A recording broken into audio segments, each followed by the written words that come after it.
mention is that before we hear from Adeel, is Adeel here? Adeel Turan? Okay, come on up.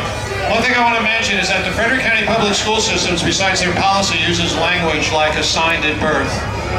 I don't know about how you feel about it, but I think sex of a person is determined at conception and recognized at birth. It's not assigned. So, I'm going to turn it over to Adeel. He's a parent. Thank you very much.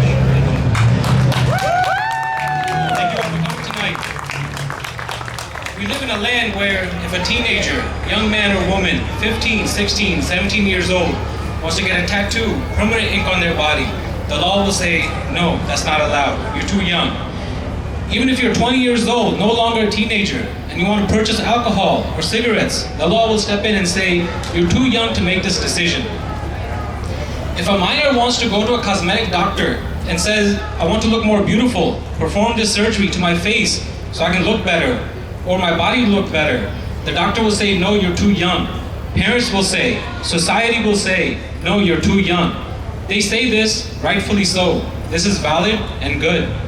But now in the same land where children cannot get permanent ink on their body, they cannot purchase age-restricted products from the stores, they cannot get cosmetic surgery. If that same child goes to the school and says, I think I've been born in the wrong body, I think God has made me incorrectly.